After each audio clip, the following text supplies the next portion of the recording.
12:30 बज रहे थे। कोल्हापुर में धाराशिव जाने वाली सीनियर कॉलेज के छात्रों की बस जंगल के रास्ते से गुजर रही थी।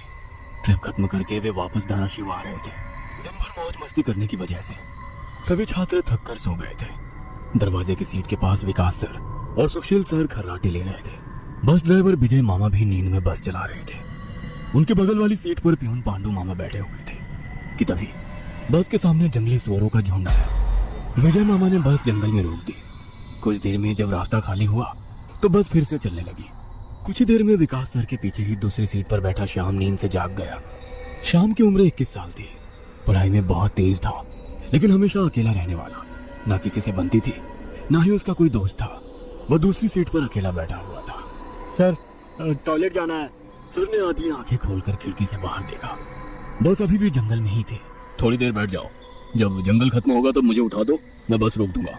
वे बोले और फिर आंखें बंद कर सो गए। श्याम बस की खिड़की से बाहर देखने लगा और जंगल खत्म होने का इंतजार करने लगा। कुछ ही देर में जंगल खत्म हुआ और बस वीरान जगह पर आ गई। उसने विकास सर को जगा दिया और उन्होंने ड्राइवर से बस को रोकने के लिए कहा। जैसे ही बस रुकी, विकास सर बोले, किसी को टॉयलेट होना है तो अभी उतर जाओ, वरना बस सीधे धाराशिव जाकर ही रुकेगी। आवाज सुनकर पिछली सीट पर बैठा श्रीकांत नींद से जाग गया। विकास सर टॉर्च लेकर पहली बस से बाहर उतर गए। उनके पीछे पीछे श्याम और श्रीकांत भी उतरे और वो दोनों अलग अलग झाड़ी के पीछे टॉयलेट करने गए। श्याम टॉयलेट करके वापस आया, लेकिन श्रीकांत अभी भी नहीं आया था कि तभी श्रीकांत जोर से चिल्लाया।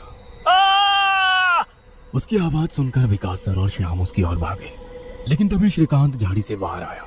क्या हुआ, क्यों चिल्लाए थे? कुछ नहीं सर, चप्पल से होकर कांटा पैर में चुभा। उसकी आवाज सुनकर ड्राइवर और प्यून भी नीचे उतरे थे। वो सब बस में वापस चढ़ने ही वाले थे कि तभी एक बाइक बस के सामने आकर रुक गई। अरे भाई साहब, यहाँ के नहीं हो क्या आप?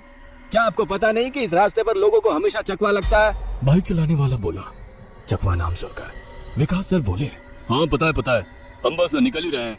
और वो सब बस में बैठ गए। सर, वो आदमी किस चकवे के बारे में बात कर रहा था? प्यून ने अगली सीट से ही मुड़कर विकास सर से पूछा। हिंदी में चकवा मतलब छलावा, छलावा मतलब भूत। कहते हैं जो लोग रात में सफर करते हुए मरते हैं उनकी आत्मा छलावा बन जाती है। छलावा रात को सफर करते हुए यात्रियों को पकड़ लेता है और उन्हें अपने गंतव्य स्थल तक पहुंचने ही नहीं देता। वो बस उन्हें उसी जगह पर घुमाते रहता है। कितना भी भाग लो या फिर गाड़ी तेज भगाओ, आप उसी जगह पर आप पहुंच जाओगे जहां आपको छलावा ने पकड़ लिया था। या फिर वो लोग रास्ते से भटक जाएंगे और उस जगह पहुंच जाएंगे जहां पर छलावा उन्हें ले जाना चाहता है, विकास सर ने बताया। इसके बाद ड्राइवर बोला, और यात्री रात भर उसी जगह पर बार बार घूमते हैं। वो तब तक रास्ता भटकते हैं जब तक सूरज ना उगे। जैसे ही सूरज उगता है उनकी ताकत कम हो जाती है।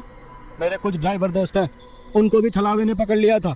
कहते हैं छलावा बस उन्हीं यात्रियों को पकड़ता है जो थके हुए होते हैं, क्योंकि उन पर हावी होना बहुत आसान होता है ना। फिर तो छलावा बहुत ही खतरनाक है। प्यून घबराते हुए बोला, अरे कुछ खतरनाक नहीं है, ये सब अंधविश्वास है। ड्राइवर जब थक जाता है तो रात में उसे रास्ता समझना मुश्किल हो जाता है, इसलिए उसे भ्रम हो जाते हैं और वो रास्ता भटकता है। इसे ही अनपढ़ लोगों ने भूत यानी चकवा या छलावा का नाम दिया है। विकास सर बोले।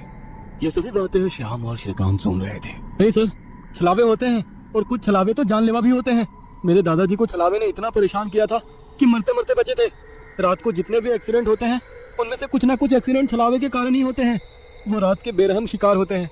यात्रियों की थकान और डर ही उनकी ताकत होती है। शिकारियों की तरह ही वे यात्रियों को डराते हैं, भगाते हैं और उनकी जान लेकर उनका शिकार करते हैं। हमें बस इतना पता चलता है कि कार एक्सीडेंट में उनकी मौत हो गई है, लेकिन मौत का कारण छलावा ही होता है सर। श्याम ने डरावनी आवाज में कहा। सर, इस का कुछ मत सुनो, इसकी बुआ राइटर है, उन्हीं से सुनी होंगी ये बातें। और राइटर लोगों का तो काम ही होता है बातें बनाना, उसी से तो उनका घर चलता है। पिछली सीट पर बैठे श्रीकांत ने कहा। श्रीकांत, चुप हो जाओ और सो जाओ, उन्होंने डांटते हुए कहा। और उसके बाद सभी लोगों ने आंखें बंद कर ली और सो गए। कुछ समय बीता। श्याम अभी भी जाग रहा था और खिड़की से बाहर देख रहा था। बस किसी जंगल के बीचों बीच से गुजर रही थी कि तभी उसने देखा कि रास्ते के किनारे एक बंद पड़ी चाय की टपरी है। लेकिन ये चाय की टपरी तो मैंने पीछे भी पहले वाले जंगल में देखी थी। वह मन ही मन बोला और खिड़की के बाहर देखने लगा। तब उसे पता चला कि वो तो वही जंगल है जो वीरान जगह से पहले आया था। वह भागते हुए ड्राइवर के पास गया। विजय मामा नींद में बस चला रहे थे, बीच बीच में आंखें झपका रहे थे। विजय मामा, बस कौन से जंगल में है? होगी किसी जंगल में। रास्ते में जंगल कम है क्या? नहीं मामा, हम वापस उसी जंगल में पहुंच गए हैं जहाँ पर बस के सामने जंगली सुअर आ गए थे। नहीं बेटा, तुम्हें कुछ तो गलतफहमी हो रही है। वह जंगल तो कब का पीछे छूट गया ना। उनकी बहस सुनकर विकास सर नींद से जाग गए। क्या हुआ श्याम? सर हमें छलावा लग चुका है, उसने हमें पकड़ लिया है, क्योंकि बस वापस उसी जंगल में आई है जहाँ से पहले गुजरी थी।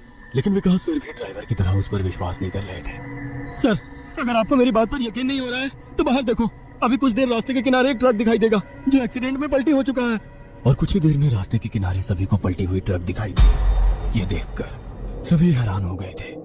ड्राइवर ने भी मान लिया कि श्याम सच बोल रहा है कि तभी जंगल खत्म हो गया और बस वही सुनसान वीरान जगह पर पहुंच गई जहां पर वो कुछ देर पहले टॉयलेट करने के लिए रोक दी गई थी। ये देखकर सभी की आंखें फटी की फटी रह गई थी। विकास सर की तो बत्ती ही गोल हो गई थी। श्रीकांत पिछली सीट से आगे आ चुका था। सबके चेहरे का रंग उड़ गया था। बस अभी भी रास्ते पर चल रही थी कि तभी वो फिर से वापस वही जंगल में पहुंच गई। वो सभी जान गए कि उन्हें छलावा ने पकड़ लिया है। ड्राइवर कोई दूसरा रास्ता मिलता है या नहीं ये देख रहा था, लेकिन फिर भी बस वापस उसी जंगल में आ जाती थी। ऐसा लग रहा था कि मानो पूरी दुनिया में बस वही एक रास्ता है जो घूम फिर कर उसी जंगल में ले आता है। सर अभी इस छलावे से कैसे निकले? मैंने सुना है कि छलावे से बाहर तभी निकल सकते हैं जब सुबह हो जाए। इसका मतलब हमें रात भर इसी सड़क से गुजरना होगा, जंगल से वीराने में और वीराने से जंगल में। क्यों ना हम सुबह होने का इंतजार करते हुए उसी वीरान जगह पर रुक जाए। ड्राइवर बस चलाते हुए बोला। लेकिन शायद मैंने सुना है कि छलावे में रुकना ठीक बात नहीं है। नहीं सर, मेरी बुआ ने बताया था कि अगर सेफ जगह मिल जाए तो रुकने में कोई परेशानी नहीं है। बस इतना ही पता है तुम्हें? और कोई तरीका नहीं है क्या? है, लेकिन वो अभी के लिए नहीं है। और वैसे भी अगर जिस छलावे ने हमें पकड़ा है अगर वो कमजोर हुआ तो उसकी शक्तियाँ कुछ ही देर में कमजोर हो जाएंगी और हम छलावे से छूट जाएंगे। फिर वो छलावा हमें नहीं पकड़ सकता। इन सभी की बातें सुनकर सोए हुए सुशील सर जाग गए। अरे क्या हुआ? आ गया क्या मेरा बोरगांव? सुशील सर उबासी लेते हुए बोले। तभी सभी ने उन्हें घटी हुई घटना बता दी। यह सुनकर सुशील सर के तो मानो होश ही उड़ गए। लेकिन तभी ड्राइवर जोर से चिल्लाया, सर आगे एक गांव आया है। यह सुनकर सभी लोग ड्राइवर की तरफ भागे। तब उन्हें रास्ते के किनारे एक बोर्ड दिखाई दिया जिस पर लिखा था, बोरगांव में आपका स्वागत है। यह देख सुशील सर जोर से चिल्लाए, ये तो मेरा गांव है, लेकिन हम यहाँ इतने जल्दी कैसे पहुँचे? हमें तो कोल्हापुर से निकले मुश्किल से 2 घंटे हो गए हैं और मेरा गांव कोल्हापुर से 6-7 घंटे की दूरी पर है।